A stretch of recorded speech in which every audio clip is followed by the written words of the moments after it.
Hello people, welcome to Halwa physics. और यहाँ आपको मिलेंगे फिजिक्स से रिलेटेड सारे टॉपिक्स एकदम एसएप यानी कि एज सिंपल एज पॉसिबल। तो आज के इस वीडियो लेक्चर में हम बात करने वाले हैं थर्ड लॉ ऑफ मोशन के बारे में। तो आइए देखते हैं थर्ड लॉ ऑफ मोशन क्या होता है। यहाँ पर ये एक हैमर है, ओके, और ये एक नेल है, ठीक है, ये वॉल है, ठीक है। नाउ अब ये जब हैमर हम नेल के ऊपर मारेंगे तो क्या होगा, ये जो नेल है ये वॉल के और अंदर धंसता चला जाएगा, है ना। ऐसा क्यों हो रहा है? बिकॉज ये जो हैमर है ये इस नेल के ऊपर फोर्स लगा रहा है कुछ इस डायरेक्शन में, करेक्ट, ओके।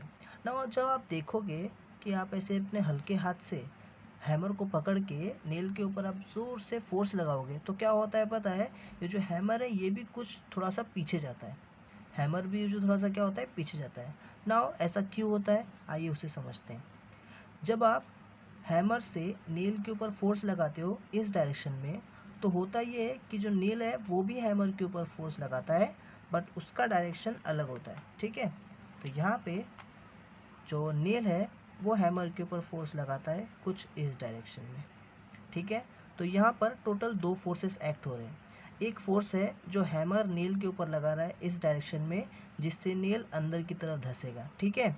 दूसरा फोर्स होता है जो नेल लगाता है हैमर के ऊपर इस डायरेक्शन में, जिससे जो हैमर है वो पीछे की ओर चला जाएगा, ठीक है।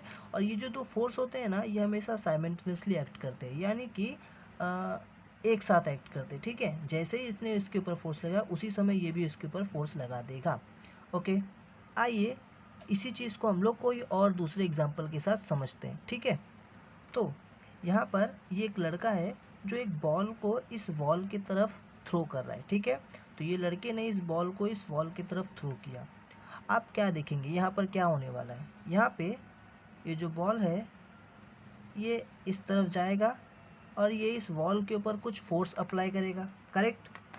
बदले में आप क्या देखते हैं, बदले में आप देखते हैं कि ये जो बॉल है ये बहुत फोर्स के साथ पीछे जाता है, ये फोर्स के साथ वापस से आता है। ऐसा क्यों होता है? बिकॉज ये जो वॉल है ये भी इस बॉल के ऊपर फोर्स लगाता है बट कुछ इस डायरेक्शन में। वापस से सुनिए मैं क्या बोल रहा हूँ। जब आप किसी बॉल को किसी भी वॉल के ऊपर थ्रो करते हैं तो बॉल वॉल के ऊपर फोर्स लगाता है इस डायरेक्शन में, ठीक है। जैसे ही बॉल इसके ऊपर फोर्स लगाता है वॉल भी बॉल के ऊपर फोर्स लगाता है, जिससे क्या होता है जो बॉल है वो पीछे की तरफ चले जाता है, ठीक है।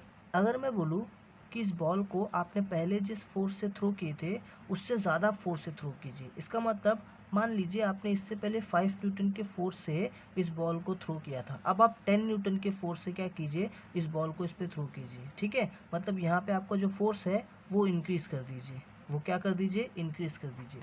तो जैसे ही आप यहाँ पे फोर्स इंक्रीज़ करेंगे आप क्या देखेंगे, बॉल जब पहले जब रिटर्न आया था तो जितने फोर्स से रिटर्न आया था उससे ज़्यादा फोर्स से रिटर्न आएगा, उससे ज़्यादा दूर तक जाएगा बॉल, ठीक है। तो यहाँ पे जो रिटर्न में आने वाला फोर्स है वो फोर्स भी बढ़ गया। तो इससे आपको क्या मालूम पड़ा, इससे आपको ये मालूम पड़ा आप जितना फोर्स लगाएंगे वॉल के ऊपर वॉल भी आपके बॉल पर उतना ही फोर्स लगाएगा। मतलब इस चीज़ से मैं ये बोल सकता हूँ कि यहाँ पे जो दोनों फोर्स है, both forces have equal magnitudes. दोनों फोर्स के पास जो मैग्नीट्यूड है वो इक्वल है, ठीक है। जितना फोर्स यहाँ पर लगा हुआ है उतना ही फोर्स यहाँ पर आया हुआ है, ठीक है। अब मैं आपको एक बात बताना चाहता हूँ, यहाँ पे जो आप स्टार्टिंग में फोर्स लगाते हैं ना उस फोर्स को कहा जाता है एक्शन फोर्स। क्या कहा जाता है? एक्शन फोर्स, ठीक है। और बदले में जो फोर्स आपको मिलता है उस फोर्स को कहा जाता है रिएक्शन फोर्स। क्या कहा जाता है? Reaction force. और हमें इस एक्सपेरिमेंट से मालूम पड़ा कि ये दोनों फोर्सेस का मैग्नीट्यूड्स इक्वल होते हैं। मतलब एक्शन फोर्स और रिएक्शन फोर्स दोनों के मैग्नीट्यूड्स इक्वल होते हैं, दोनों की वैल्यू इक्वल होती है।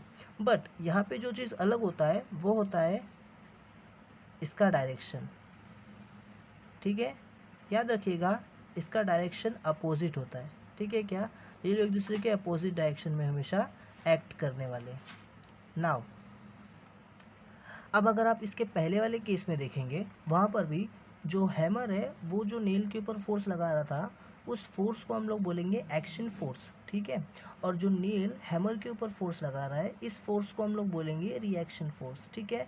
तो यहाँ पर भी action and reaction force work कर रहा है। याद रखिएगा ये फोर्स हमेशा साइमल्टेनियसली वर्क करते हैं और इनके मैग्नीट्यूड्स इक्वल होते हैं, बट इनका डायरेक्शन जो है वो हमेशा अपोजिट होता है। Are you clear with it? Now आइए हम देखते हैं third law of motion. Now third law of motion state that every action force has an equal and opposite reaction force which acts simultaneously. Now इसका मतलब यहाँ पे आपको दो फोर्सेस की बात हो रही है। एक फोर्स है आपका एक्शन फोर्स और दूसरा फोर्स है रिएक्शन फोर्स। हमने अभी तक जो समझा था इसमें भी वही बात कही गई है कि हर एक एक्शन फोर्स का मैग्नीट्यूड जो है वो इक्वल होता है रिएक्शन फोर्स के, जो कि अपोजिट डायरेक्शन में काम करता है, वो भी एकदम साइमल्टेनियसली, ठीक है। ये लॉ आपको बस यही बताना चाहता है कि जब भी कहीं पे एक्शन फोर्स होता है वहीं पर तुरंत रिएक्शन फोर्स भी एक्ट करता है, equal magnitude but opposite direction में साइमल्टेनियसली। ओके, नाउ कुछ बातें हैं जो आपको यहाँ पे मालूम होनी चाहिए थर्ड लॉ ऑफ मोशन से रिलेटेड। सबसे पहला जो पॉइंट है वो है कि action force and reaction force ये दोनों के दोनों हमेशा अपोजिट डायरेक्शन में एक्ट करने वाले, ठीक है। कहीं पे भी आप देखोगे एक्शन फोर्स अगर इस डायरेक्शन में है तो रिएक्शन फोर्स हमेशा इस डायरेक्शन में दिखेगा, ठीक है। एंड दूसरा चीज़ ये है कि एक्शन फोर्स और रिएक्शन फोर्स दोनों ही इक्वल मैग्नीट्यूड के होते हैं, दोनों का मैग्नीट्यूड हमेशा सेम होता है, ठीक है। तो तीसरी बात जो आपको याद रखनी है थर्ड लॉ ऑफ मोशन में वो ये है कि एक्शन एंड रिएक्शन फोर्स हमेशा दो डिफरेंट बॉडीज़ पर एक्ट करते हैं, मतलब equal magnitude and opposite direction में होने के बाद भी ये फोर्स कैंसल आउट नहीं होते। वहीं पे जब आप बैलेंस फोर्स की बात करते हैं, जैसे कि मैं यहाँ पे इसकी बात करूँ, ये एक ऑब्जेक्ट है, इसके ऊपर मैं इस तरफ एक फोर्स लगा रहा हूँ और इस तरफ भी इक्वल मैग्नीट्यूड में फोर्स लगा रहा हूँ। अब यहाँ पे देखेंगे तो फोर्स का डायरेक्शन जो है वो अपोजिट है, ठीक है। और यहाँ पे ऑब्जेक्ट जो है वो मूव नहीं हो रहा है। क्यों मूव नहीं हो रहा है? बिकॉज ये जो ऑब्जेक्ट के ऊपर फोर्स लग रहे हैं ये दोनों फोर्सेस एक दूसरे को कैंसल आउट कर दे रहे हैं, ठीक है, क्योंकि ये इक्वल एंड अपोजिट डायरेक्शन में, ठीक है, और ये एक ही सेम ऑब्जेक्ट के ऊपर लग रहे हैं इसलिए। बट जब आप बात करते हैं थर्ड लॉ ऑफ मोशन की, तो थर्ड लॉ ऑफ मोशन में क्या होता है? थर्ड लॉ ऑफ मोशन में जो एक्शन और रिएक्शन फोर्स होते हैं वो तो अलग अलग बॉडीज़ पे एक्ट करते हैं।